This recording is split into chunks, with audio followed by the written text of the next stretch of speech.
যেই দোয়া জিকিরগুলো কোরআন হাদিসে বর্ণিত সকল দোয়া জিকিরের খোলাসা, সারমর্ম এবং নির্যাস, এই ছয়টাকে যদি কোনো মুসলমান নিয়মিত আঁকড়ে ধরে, তাহলে কোরআন এবং হাদিসের যত দোয়া এবং জিকির আছে কেমন যেন তার নির্যাসটা নিয়মিত সে আমল করলো।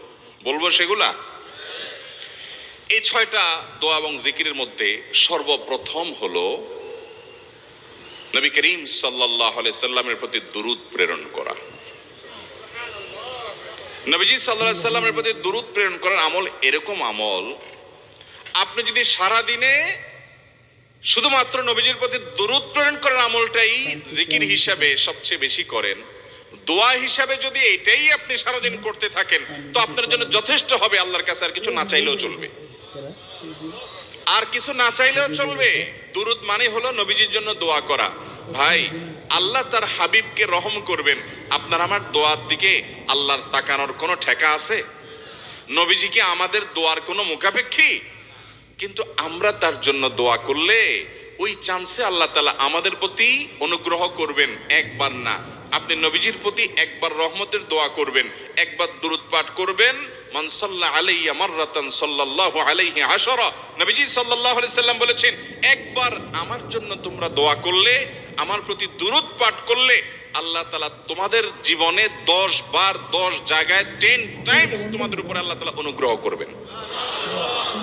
আপনি টেরও পাবেন না কত জায়গায় আল্লাহ অনুগ্রহ করেছেন। আল্লাহ বাঁচাই দিয়েছেন, একটুর জন্য শেষ হয়ে যান নাই। ওই যে দুরূদ পড়ছেন, আল্লাহ তাআলা রক্ষা করছে, আপনি খবরও নাই।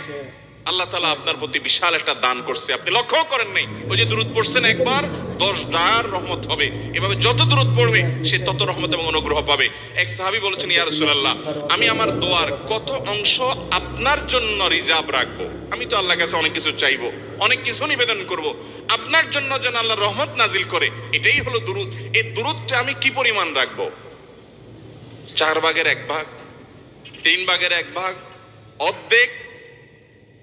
এরপরে সাহাবী বলছেন, আসলে যদি সবগুলোই করি, উনি এক একটা পার্সেন্টেজ বলছেন, আর নবী করিম সাল্লাল্লাহু আলাইহি সাল্লাম বলছেন যে, তাকে বোঝাচ্ছেন যে আরো বেশি করতে পারলে ভালো হয়। তো সাহাবী বাড়াইতে বাড়াইতে শেষ পর্যন্ত বলেন যে, আমার দোয়া যদি সবগুলো আপনার জন্য করি, আমি যদি আর কোনো দোয়া না করি, শুধু আপনার জন্যই দোয়া করি, নবী করিম সাল্লাল্লাহু আলাইহি সাল্লাম তাকে সুসংবাদ দিলেন যে, তাহলে তোমার আর কোনো সমস্যা থাকবে না, সব সমস্যা দূর হয়ে যাবে, তোমার কোনো পেরেশানি থাকবে না। ভাইরা আমার, দুরূদের আমল এমন একটা আমল যে আপনার জীবনে কোনো বিপদ, কোনো মুসিবত, কোনো পেরেশানি, কোনো সমস্যা দেখা দিয়েছে,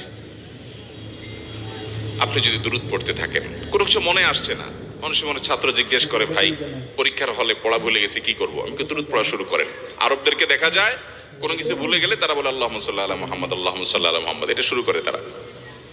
কারণ নবী করিম সাল্লাল্লাহু আলাইহি সাল্লাম এর হাদিস থেকে স্পষ্টভাবে, একটি নয় বহু হাদিস থেকে প্রমাণিত, যে ব্যক্তি দুরূদটা নিয়মিত পাঠ করবে, সালাত আলা নবীটাকে যে ব্যক্তি আঁকড়ে ধরবে, সব সময় তার মুখ থেকে সালাত সালাত সালাম চলতে থাকে, এই ব্যক্তির সকল গুনাহ আল্লাহ মাফ করে দিবেন, সকল পেরেশানি আল্লাহ তাআলা মুক্ত করে দিবেন।